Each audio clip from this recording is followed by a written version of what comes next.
That said, let's jump into this Alip cover. Oh, copy mana copy. Here it is. Hi guys, Yuri here again. Welcome to YB Plays Music.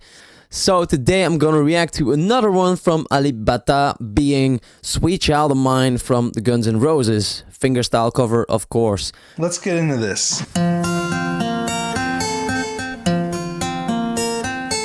Okay, so he starts off, first of all, he starts off a lot lower than the original one. The original one starts somewhere around the 11th fret with the intro, and he has his capo on the 3rd fret, which is very interesting, I think. And also, you notice he doesn't use his right hand right now, so he's actually hammering the strings just with his left hand. That is, first of all, not easy to produce a lot of sound with.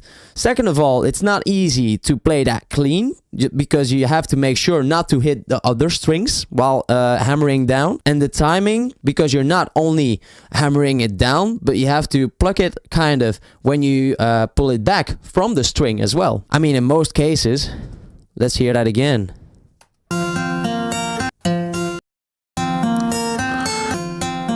He's tapping this? Going to do with that climax of the solo there, but he did his own thing there. To be honest, I was really curious if he was about to really go ham with the solo like it's in the original, and then going through with Axl Rose's voice, and that would have been like, wow.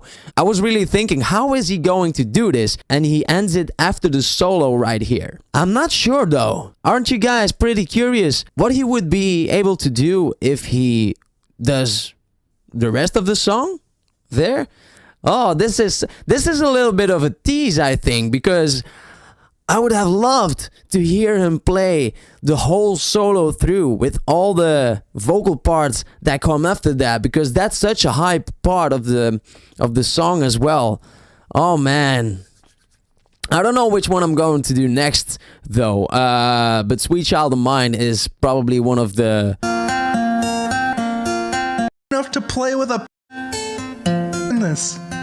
Okay, on second thought, don't watch my cover because it's just embarrassing after watching this, because I'm only playing one instrument at a time. This is insane. He's just sitting there.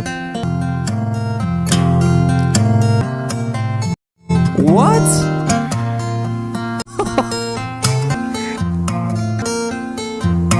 My God. Again, this gets me so much again, and I don't know why, because I know this bass line is in the original song, but for some reason it just blows my mind how he does it so seamlessly. And again, with his right hand now, he's hammering down the strings on the frets. He's doing the bass line with his right hand there, and it's very clear that he's separating them. Although at a certain point, I think the strings overlapped a little bit with the bass line and his and the intro on the guitar riff. Oh man, I don't know how he does it. It's just let's return a little.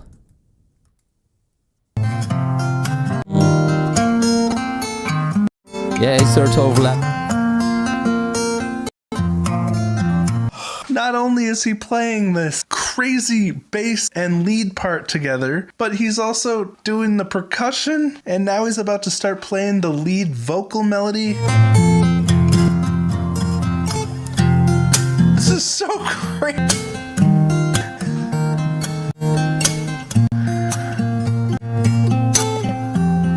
I gotta mention how creative he is when he puts these songs arrangements together, because he's only got 6 strings to work with. In a song as complex as this, with so much lead going on, you kind of gotta be very creative with the way you use these 6 strings, because there's a lot more than 6 strings worth of music going on in this song. He's able to capture the essence of each part put together with just these 6 strings and the body of the guitar. I mean, he makes use of every part of the guitar, which is also phenomenal, but it's mind-blowing.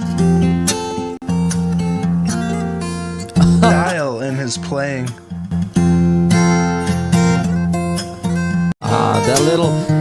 Do you see those the small details, those extra techniques, which I talked about in the last video that he adds, which makes it so much harder to play? Like the little bending on the one string that doesn't need to be there, but he does it, which makes it next level. The other like little extra note he puts in there, whilst it's not in the original, but if you hear it, it's like, oh my god, something extra. And it's so too. Like usually with that part, at a certain point they usually do a bending technique to lift up the note, to get a higher note, but here he just goes quickly to the fret next to it to go to the higher note.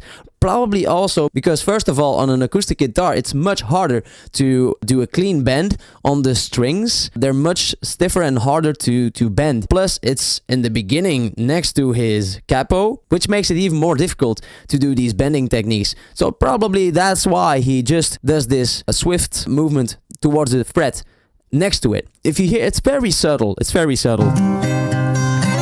Let's hear it.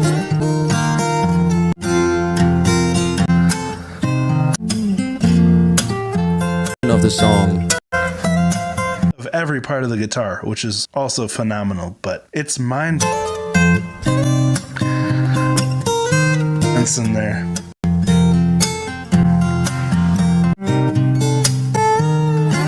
Does use a bend here, rest in this solo, because the solo in itself is very hard to play.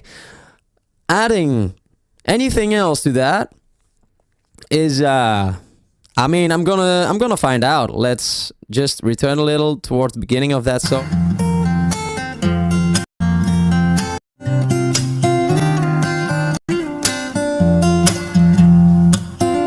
Okay, so he actually skipped the second verse there, because usually the song is much longer than 3.5 minutes. I think it's close to 5 minutes probably. But I mean, in the second verse and chorus there is less unique in the song. I think it's mostly after that part that it's really building up towards the climax of the song. And Axl Rose sings very high in this song as well, further down to play these vocal lines. So good.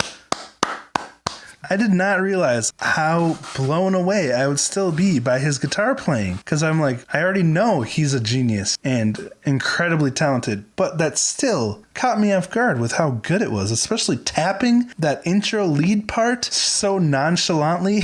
That's awesome. All right, well, thank you for watching. Again, I did make my own one-man band cover of this, so go check that out. I'll put a card to it right here, or there'll be a link to it in the description.